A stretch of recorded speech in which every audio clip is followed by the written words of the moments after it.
ago. We just heard from the Federal Reserve, their minutes from the last meeting. The market has been waiting for this all day long, kind of stuck in a range. Now, let me see what's going on.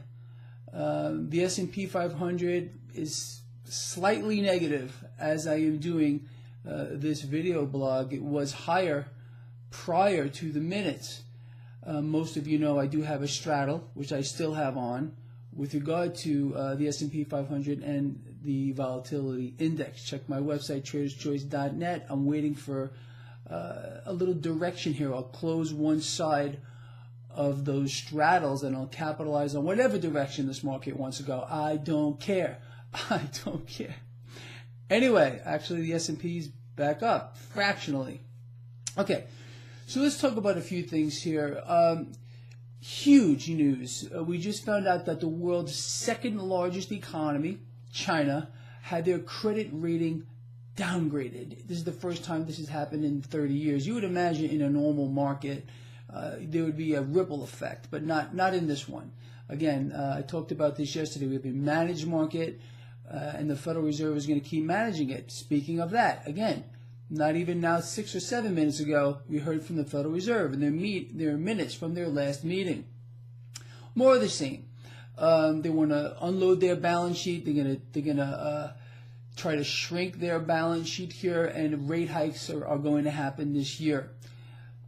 We'll see how that plays out. Again, I do believe that the Fed is going to raise rates next month. The federal funds rate, probably a meaningless amount, and that will affect the short end of the yield curve more than the long end. In fact, it's going to push up the short end of that yield curve. It's going to cause the whole curve to flatten out. That's a big tell, people, a big tell from the bond market that things are not looking too rosy out there. I'm still watching the S&P 500 here, still about at the flat line. Volatility is a little bit low. Well, we'll see how that turns out too moving forward. Again, I have straddles on both of these things. I'm just waiting to close one side of those trades and just capitalize on whatever the hell happens. That's what I'm all about, people, and you know that. Let's talk about a few other things today. Housing, and I've been talking about this now for the longest time. Here's what we found out. Existing home sales fell off of a cliff. New homes also falling off of a cliff. Mortgage applications falling off of a cliff. All the news that we've been getting, all the stats are not good with regard to housing. And the mainstream financial channels want you to believe that we're seeing this type of action because there's just frankly not enough inventory. But what they're not telling you is this. There's not enough inventory that the average person can afford. You understand? That's what they're not telling you. The housing has now clearly risen above the level for the average person to acquire. We also found out that home prices actually did come down in some parts of the country. This has to happen. We are in a bubble with regard to housing. Very easy to see. I go over this all the time. When any asset whatsoever moves above the ability for the average person on an average salary to acquire it, there's a bubble. And it's also no secret, it shouldn't be to you, that the Federal Reserve has reinflated a housing bubble, and there's a reason why they did that. It's a very, I don't even know the word for it, but you think about it. I covered this, but let me talk about it real quick. So the Federal Reserve bought all the toxic assets. Remember, housing was known as toxic assets? After the meltdown there, they bought it. The Fed bought it all off of the banks' backs to make them whole. People got thrown out into the street. The Federal Reserve reinflated a housing bubble, and right now they're talking about dumping their balance sheet, which includes these mortgage-backed securities, which were once known as toxic assets. They're not so toxic anymore. Why is that? Because the Federal Reserve reinflated a housing bubble. There are so many people that argue with me about this. Oh no, there's no bubble in housing. Really? Tell me your justification why you don't believe there is a housing bubble. It could not be more clear to me that we are in a massive housing bubble. The stock market is in a massive bubble. Debt is massively undervalued, and that has caused distortions in every asset class, not just the stock market and housing, but everything as well. So housing is going to become more unaffordable as rates continue to rise. You understand?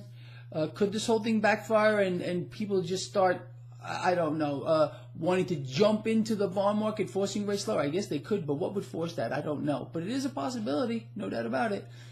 Let me look here again. Okay, S&P 500 still at the flat line. Volatility still low. Nothing major here after the Fed minutes because I think this is all baked in. It's all baked into the cake. The Federal Reserve is so predictable, it's funny. It's laughable. And we know what they do. Whenever there's a threat to the market, like yesterday, they called out one of their presidents to talk some sunshine up the crack of the market, and the market will recover. And that's just the way it is here. Terrorist attacks don't matter. Threats of war don't matter. Bombs don't matter. Nothing matters anymore. It's a managed market. That's what the Fed is going to do. Period.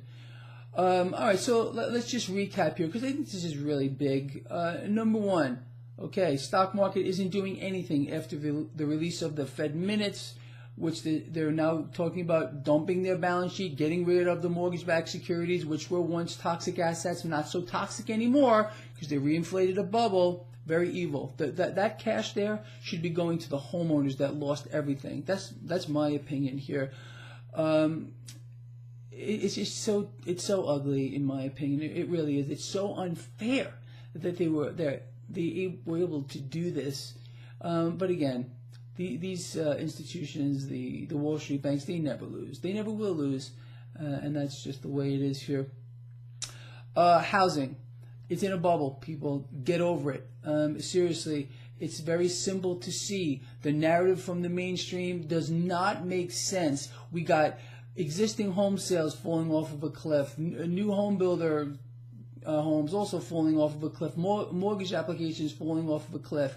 We got the median price of a home dropping. Does this sound like an environment where you should be jumping into buying a home, especially in an environment where rates are going to go higher, which will put even more pressure on the average person's ability to buy a house? This is a farce with regard to inventory. Yeah, maybe there's not enough affordable housing for the average person out there because they can't afford it.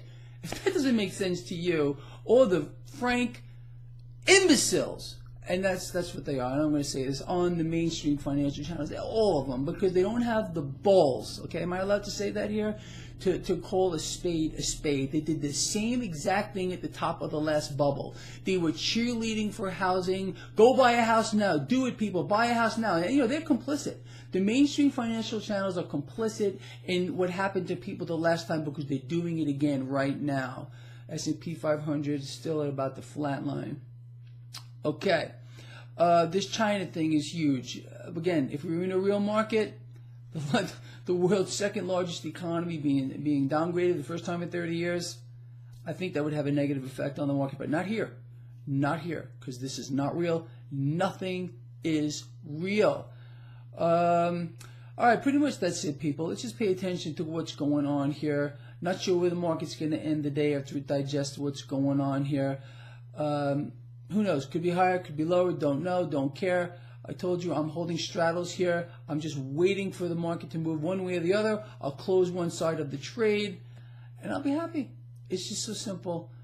So check my website, traderschoice.net. You can see where I'm at right now and exactly what I am doing. And I'm telling you right here how I'm capitalizing on it. And you can do the same thing too if you're a trader.